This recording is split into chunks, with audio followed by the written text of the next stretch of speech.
going to happen is you're going to get a bunch of people to run for office for you, right? So you got Frederick over there, and you got West over there, and you got Peyton over there, and you've got Ray over here. You got Bray over here, and you got Tristan over here. They're all going to run for office. And who are they going to report? Who are they going to thank for their job? Her. She's going to make sure you all get elected. And then you're going to be working for her. Right? And she will be making sure that if you help her out, then everybody gets jobs. This is machine politics because it's run like a machine. This is going to happen a lot. This is going to be a big part of Democrat politics in big cities for a while. A lot of people used to argue that Democrats in cities were highly corrupt. You know what the problem was? The Democrats in cities were highly corrupt. It was not really an accusation, it was more of just the truth. Like Chicago, New York, Boston, Kansas City, they were filthy, dirty politics. Filthy, filthy, dirty politics. And this is one of the ways they're going to set up these systems to keep themselves getting elected, right? This is part of the spoil system in machine politics. This is one of the downsides to having common man democracy, right? Is that these people are maybe more likely to be corrupt. So the spoil system and machine politics are different? Yeah, spoils politics is more about you help me, I'm going to get elected, I'm going to give you a government job. Machine politics is about having a centralized person run all of politics and everyone owes their job to that one person. Because usually the boss is not an elected position. Okay. So it's like... It's more just like mass corruption. So what ends up happening because of the spoil system? What do people who are really good, really smart, really moral people stop doing? Voting. Well, they still vote. They stop running for office. Really, really moral, upstanding people don't want to get involved in this because it's dirty. We'll look at, like today, Alice Leonard Grimes, Leonard Grimes was, people are scared to go up against Mitch McConnell. Why are you scared to go up against Mitch McConnell? Because he's going to win. Because he is going to get down in the mud. It's dirty. It's really dirty. And does everyone want to bring their family through that? No. I mean, I don't know. I don't think I would want to. And not everyone wants to get in a politically corrupt system. So what happens is you get a lot of really good people who choose not to get involved in politics. So are you saying Mitch McConnell's corrupt? I'm not saying Mitch McConnell's corrupt necessarily, but what I am saying is he is tough to win against because he has a lot of money and his campaigns have a lot of money. He's very well funded, and he will go dirty fast. And so it's hard to do what? It is true. And it's really hard to stomach that. If you're an average person and you're not used to people saying horrendous things about you and your family, that's kind of a big deal, right? When Daniel Mongiardo ran against Jim Bunning, who was sort of McConnell's sidekick for a while in the Senate, they used to say that Daniel Mongiardo, who has Italian descent, that he looks like Saddam Hussein's kids. They started spreading it around that he was gay. And these things affected his family, right? I mean, these are not nice things that happen. It's not just Democrats. Republicans do it, or not just Republicans, Democrats do it too. And you know, it's rough. So maybe that's okay, maybe it's not. But a lot of people don't want to get involved because they don't want to do it. You know, they don't want to get their families involved in stuff. Yes. So was Jackson part of machine politics or just the spoil system? Jackson was probably, Jackson benefited from all of it. Jackson practiced the spoil system because he was an elected politician. So he didn't really have someone above him? No. Okay. No. Okay. But he benefited from it because people who were Jacksonian did run machines, like Martin Van Buren, who would later become the president. Right? Okay.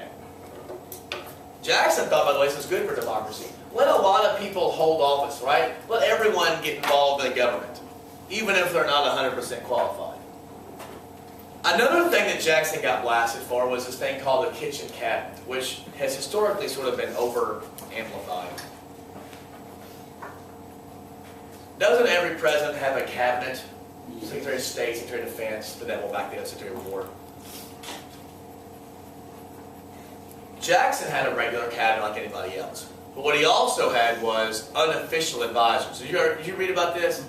Yeah, Tell me about the kitchen cabinet. Who were they? I just watched his friends. that he talked to anyways.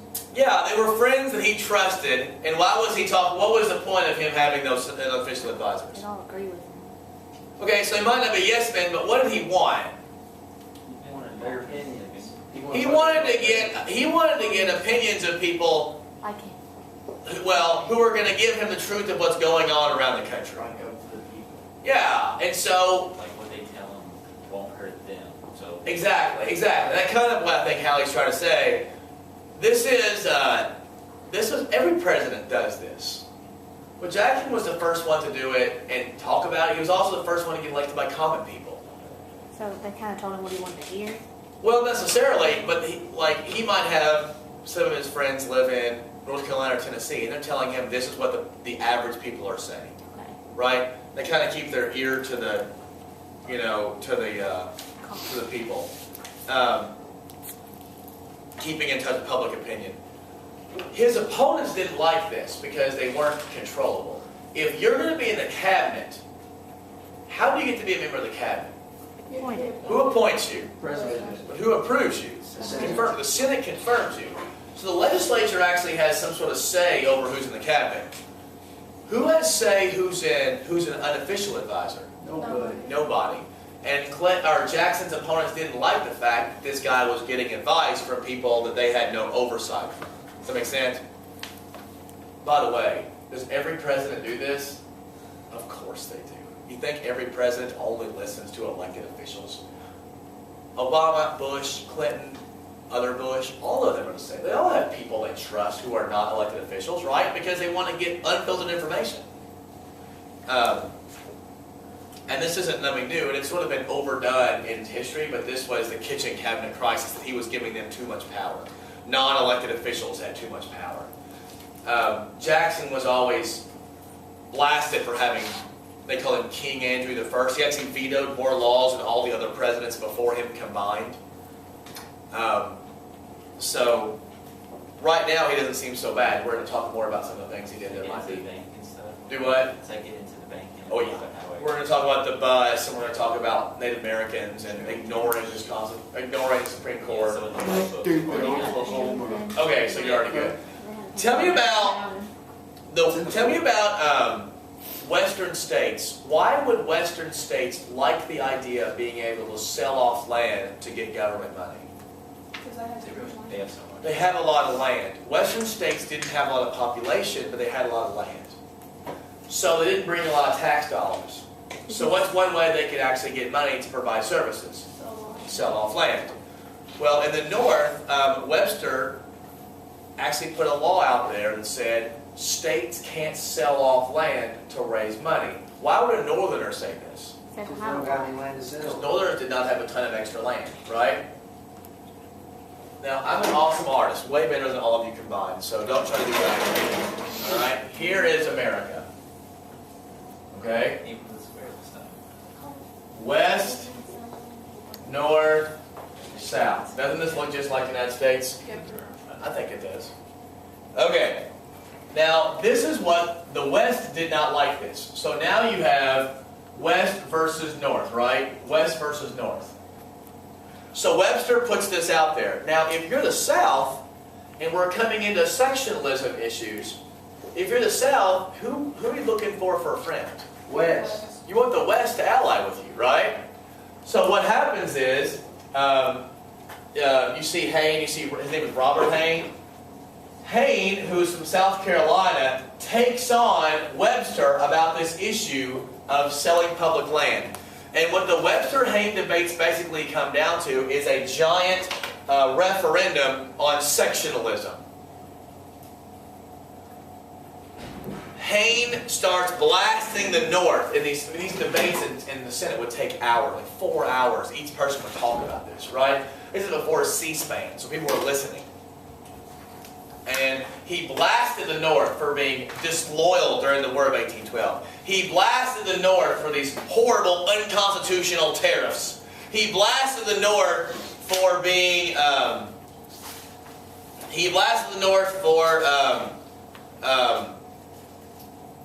they're not allowed, like, he blasted the North for blasting the South about nullification. I don't know how you say that, but the South Carolina Exposition Northerners thought that was stupid, and then he was blasting for that. So tariff issues, disloyalty. The North is blasting the South for their states' rights stance, right? What Webster said was that the U.S. is made up of people, not states.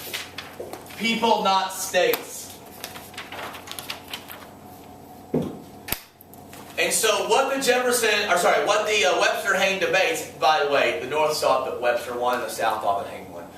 But what this comes down to is less about selling public lands, and it's more about the big sectionalism differences, right? The North does not like states' rights. The North does not like states' rights because it allows for extension of slavery. The South doesn't like the federal government. The South doesn't like tariffs. And the South doesn't like the North. And it's starting to become crystallized, okay? You need to really try to understand the differences between the North and the South.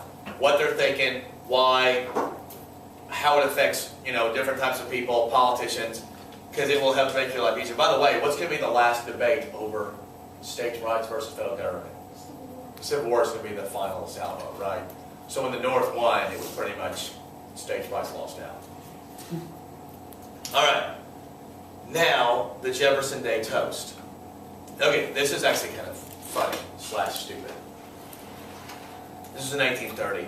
Not that the election, not that the date's important, but Jackson was from the West. He was a really weird dude. He's from the West, really from the South too, right? But no one really knew how Jackson felt about, because he's a common man, but he also loves power. And when the president loves power, is that federal or is that state? That's federal. It's federal. So where does he fall on these states versus non-states, right? So what's going to happen was, how much time's on that? 12:19. Okay. So what happens is, at the Jefferson Day party that people were celebrating, the Democrats were celebrating, and Jackson was there, and they were going to start toasting each other. Now, at these big events, toasts start like, people get in this mood like, I'd like to toast Brenda Brooks for all of her great contributions to yada, yada, yada. And we're like, to Brenda Brooks! And everybody slaps glasses and drinks. And then the more people drink, they're like, and I want to toast to Taylor Payton for all the yada, yada, yada. To Taylor Payton, wow! And then it starts like kind of amping up, right? Well, the plan for Calhoun, they wanted to smoke Jackson out. Where does this guy stand on states' rights? Where is he going to do it? They're going to lead him to it. Now, before I get to that, when people say liberty, that's sort of a word that means states' rights, right? We like our liberty and our freedom. That's sort of a states' rights moniker. Well, Jackson found out that they were going to try to do this to him. So it's rousing up, and everyone's getting to Jackson. And Jackson stands up, and he puts his glass up in the air, and he says, "Our Union, it must be preserved." Which, essentially, which side is he taking? The federal side, right? More federal power. And as soon as he does that, Calhoun jumps up, his vice president, and says, "The Union, next to liberty, most dear." So essentially, the Union's important, except what? Except states are more important. And why is this important? Why is this important for me to tell you this little story?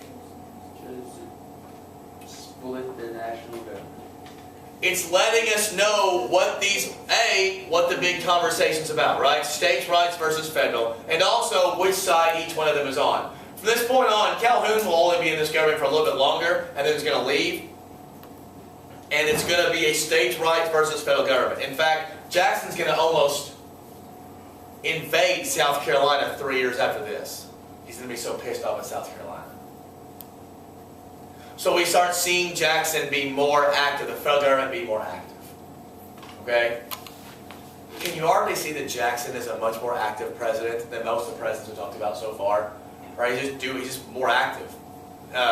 Getting the... all right. stop that. Announcements from this